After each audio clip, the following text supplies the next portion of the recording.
Congressman po kayo ng anong distrito? Ha? Ano ba? Kawit. Congressman po ba kayo o taga ano po? Saan po ba kayo? Nag-aantay ako na. Nag-aantay po kayo. Kala ko congressman kayo sa may Araneta Avenue eh. Ano ba yung sulat? Basahin natin yung sulat. Sige, basahin Yan po, alam niyo po kasi pag congressman po kayo, marami po kayo natatanggap ng mga sulat. Mga ganito. Sir, ano po ba inihingi niyo rito? Parang hindi ko mabasa, wala po nakalagay. Ito, Ano ba? Ikaw mahina ka magbasa And ng I'm English. jobless at present and desperately in need of a daily income in order to feed my family. Ayun. Gusto niyo ba maging bodyguard? Just in case. Ni Lani Mercado. Opo. Okay Ano ka po naman bang- bodyguard? Kahit anong Baka trabaho. mamaya ikaw pa ang buhatin. Ano po bang kaya niyo pang gawin sa Ayan. edad niyong yan? Ayan. Computer teacher ako. Computer. Computer teacher? Ay, tino. Baka naman po Lotus pa, 1, 2, 3 tinuturo nyo. Ha? Yung latest. Latest? Alam niyo yung mga Vista? Windows. Alam niyo yan? Kayo XP? po ba ay nagsosolitaire dyan sa computer? Alam niyo ba yan? Oo, kata mo, alam niyo mag-solitaire. Congressman! Late na po kayo sa Uy. plenary hall Alam mo, na meeting medyo... natin, ha? Congressman, medyo na-late tayo Oo nga, ano ba rin nirepresenta niyo? Sir, Ha? driver lang ako. Yapit ko lang yung Driver ba kayo? Sorry. Congressman. Well, mga kaibigan, break po nila at pare, Interview na po namin, mga kapatid. Congresswoman in the house. and Congressman Richard Gomez. At siyempre, alam nyo mga kaibigan, ito mga ka-level namin, Richard Gomez Ano po bang feeling ng isang bagong-bagong congresswoman? Bagong-bago ang feeling talaga. Ngayon pinaghahandaan lang namin yung work sa Congress. So we took a crash course here sa UP. Saan committee niyo pa gustong makapasok? Anong committee po? Priority ko sana talaga is the Committee on Energy. Kasi Energy. yung geothermal plant, the one servicing not only the Visayas but also Luzon, is right in our district. That is good. where I represent. Well, alam niyo mga kaibigan, isa sa mga idol ko, si Richard Gomez. Nakita niyo naman kung paano siya sumuporta. Yes. Yan ang talagang pare, pag nagmahal, ganyan din ako. Ganyan ang pagmamahal. Well, Richard, ano bang masasabi mo kay sa iyong misis na ngayong congresswoman siya? Well, natutuwa ako kay Congresswoman Lucy dahil talagang nasipag niya umattend ng klase natin, nag-interact sa mga nangyayari dito. And gusto niya talagang makatulong sa district natin. Richard, totoo ba yung mga bali-balita na ikaw daw ang magiging chief of staff ng iyong wife? Is it true? Temporarily ako muna. Okay. Pero sa bahay, ang boss si... Siyempre. Siya ang boss. Siya na yung boss yan. Ikaw ba, Ma'am Lucy, nung kabataan mo ba? Parang ako, ikaw at saka ikaw, tayo yung mga Astig. tayo yung mga hari sa bahay. Oo. Ito, alas. Alas. Okay. Ma'am Lucy, nung kabataan mo ba, nung bata ka ba, hindi ka ba natatakot sa ganitong itsura nung araw? Yan, Actually, marami nagsasabi ka, mukha ka daw si Richard. Kaya tinuruan ako huwag talaga maging judgmental. Okay, Congresswoman, ano naman po bang gagawin niyo sa inyong pork barrel?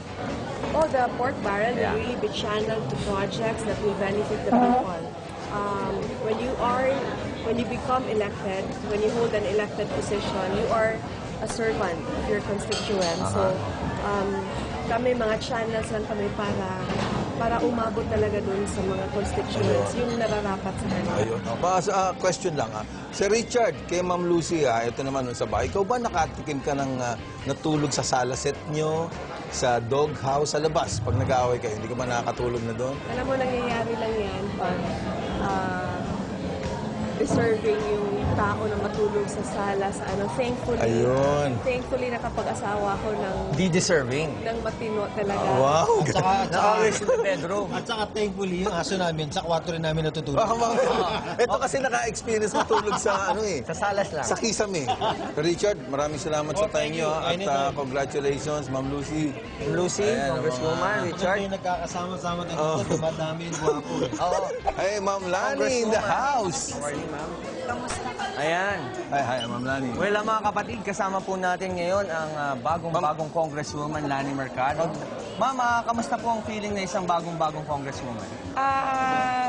Exciting, challenging, ito nag-aaral kami dito sa NCPAG in preparation for our new job as congressmen and Ma'am, women.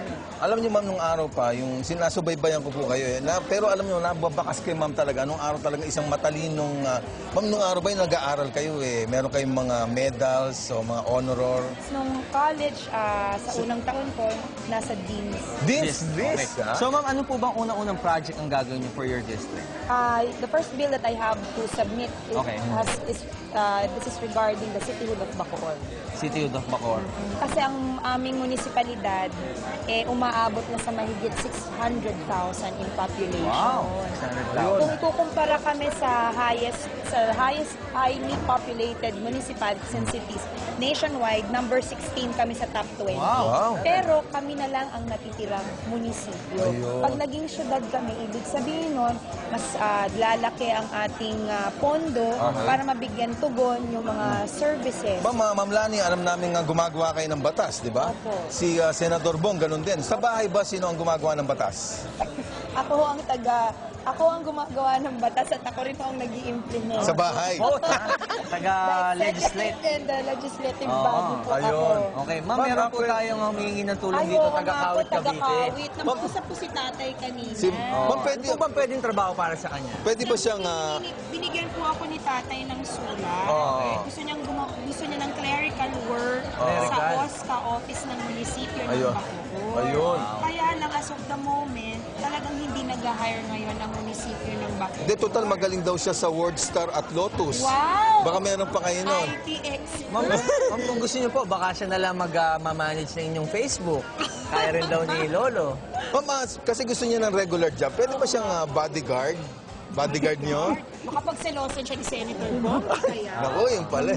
i-recommend ako kayo since kayo po ay taga-Kawit. Ayun. Kay Congressman June. Ayun, Ng ayun. First District At of Cavite. Pwede ba siyang OJT?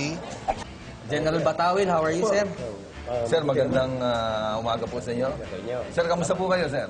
Well, exciting at sa ngayon, nagpre-prepara pa kami para doon sa aming pag-assume ng role as a congressman. Saan po ba committee gusto niyo mapunta?